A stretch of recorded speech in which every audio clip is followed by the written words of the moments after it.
Hello students, आप सभी का स्वागत है जीपीसी भर के वीडियो लेक्चर्स क्लासेस में।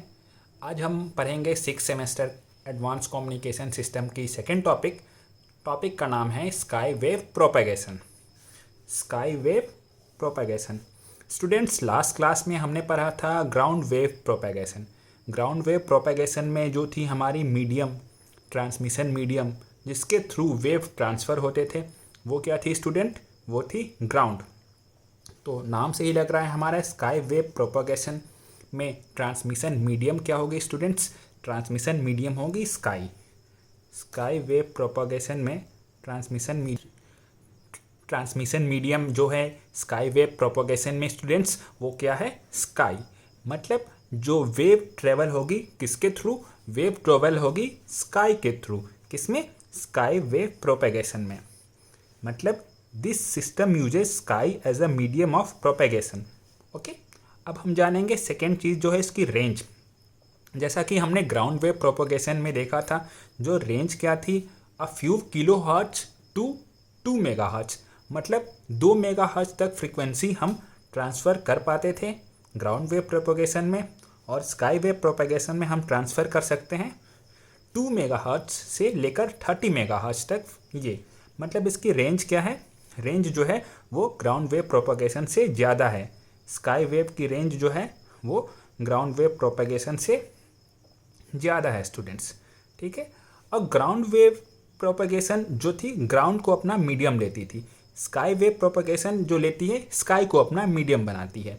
जो स्काई वेव होती है स्टूडेंट्स, वो रिफ्लेक्टेड होती है आयनोस्फीयर से। आप सभी जानते होंगे आयनोस्फीयर क्या होती है। आयनोस्फीयर स्टूडेंट्स हमारे एटमॉस्फेयर की लेयर हैं।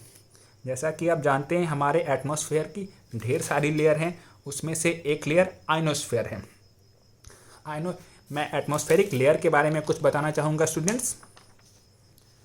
ये हमारे एटमॉस्फेयर की लेयर है। जो सबसे नीचे वाला लेयर है अर्थ से सबसे नज़दीक, वो क्या है?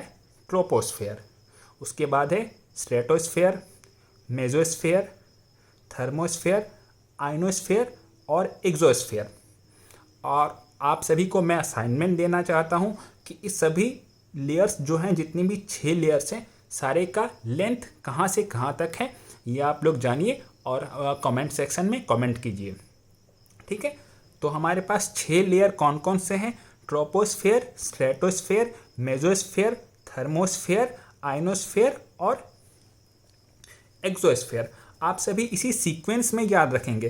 कभी कभी कॉम्पिटिटिव एग्जाम में पूछे जाते हैं कि अर्थ के सबसे नज़दीक लेयर कौन सा है, सेकेंड लेयर कौन सी है, थर्ड लेयर कौन सी है।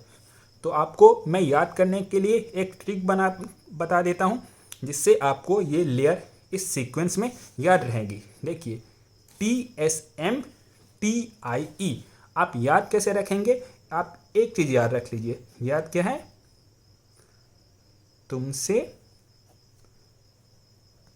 सुंदर मेरी टाई। तुमसे सुंदर मेरी टाई। यहाँ पे तुमसे क्या है? टी मतलब ट्रोपोस्फेयर। सुंदर में क्या है? एस मतलब स्ट्रेटोस्फेयर। मेरी क्या है? एम मतलब मेसोस्फेयर।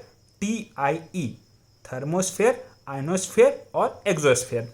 तो आपको सीक्वेंस अब इजीली याद हो जाएगा। तुमसे सुंदर मेरी टाई, आपको इसी सीक्वेंस में याद रखना है स्टूडेंट्स। ओके, अब हम आएंगे आयनोस्फेयर की तरफ। तो जैसा कि मैंने आपको बताया, आयनोस्फेयर की जो रेंज होती है, जो लेंथ होती है, वो 60 किलोमीटर से लेके 300 किलोमीटर है। अब जानिए इसे आयनोस्फेयर क्यों कहा जाता है। आयनोस्फेयर कैसे बना है? आयन से बना है। आयंस आप जब जानते होंगे, किसी भी एटम में 2 तरह के कैटायन और एनायन होते हैं। उसमें पॉजिटिव चार्ज और नेगेटिव चार्ज होता है। ये कैसे बनते हैं आयंस? सपोज कीजिए कोई एटम है, ठीक है, ये कोई एटम है और इस पर हम एनर्जी इस पर प्रोवाइड किए, तो इसकी जो इलेक्ट्रॉन है वो क्या आ जाएगी? बाहर आ जाएगी।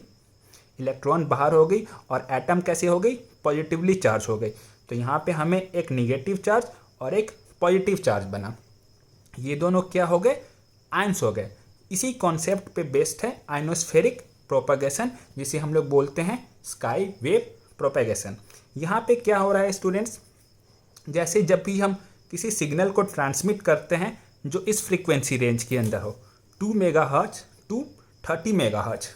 सपोज कीजिए पहले हमने ग्राउंड वेव को ट्रांसमिट किया जिसकी फ्रीक्वेंसी इस रेंज से कम है, तो वह एटमॉस्फेयर के किसी लेयर से टकराएगी और कुछ दूर तक जाएगी।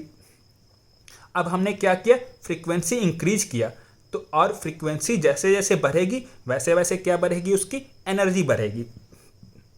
एनर्जी बढ़ेगी तो वो एटमॉस्फेयर के और ऊपर वाले लेयर पे जाएगी और देख रहे हैं वो ज़्यादा रेंज कवर करेगी। स्मॉलर फ्रीक्वेंसी अगर रेंज R1 कवर कर रही है तो लार्जर फ्रीक्वेंसी क्या कर रही है स्टूडेंट, कवर रेंज R2। और जैसा कि आप देख रहे हैं R2 is greater than R1, मतलब जैसे जैसे सिग्नल की फ्रीक्वेंसी बढ़ेगी वैसे वैसे उसकी क्या बढ़ती जाएगी स्टूडेंट्स, एनर्जी बढ़ती जाएगी। और यही हमारा इसका थीम है, इसकी प्रिंसिपल है स्काई वेव प्रोपगेशन की। स्काई वेव प्रोपगेशन में क्या होता है, जो सिग्नल हम ट्रांसमिट करते हैं इस फ्रीक्वेंसी रेंज में वो किससे टकराती है, वो टकराती है आयनोस्फेयर से। आयनोस्फेयर से टकराती है और वो वापस अर्थ पे रिफ्लेक्ट करती है। आयनोस्फेयर की रेंज 60 किलोमीटर्स टू 30 किलोमीटर्स है और वो एक बड़ी रेंज कवर करती है। तो ये थी sky wave propagation. Thank you students.